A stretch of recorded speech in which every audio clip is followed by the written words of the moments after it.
I think I had a job then, and my title might have been Director of Human Resource Development, possibly.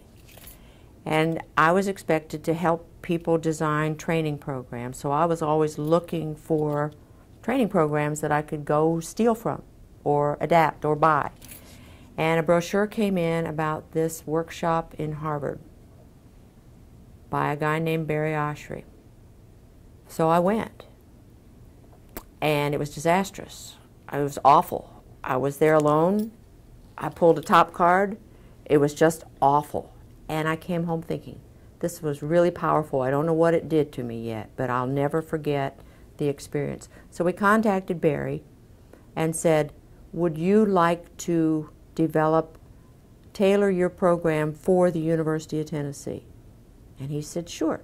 So he and his wife, Mrs. Barry, came to Knoxville, wrote the manual that we still use. They wrote it just for us. And then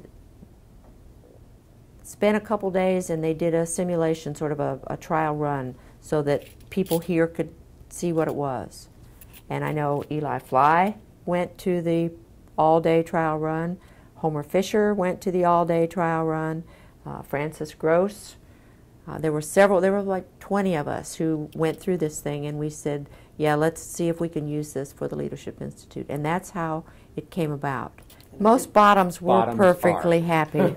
Yeah, topness, you bite, you think you're responsible, and then everything blows up in your face and you can't fix it.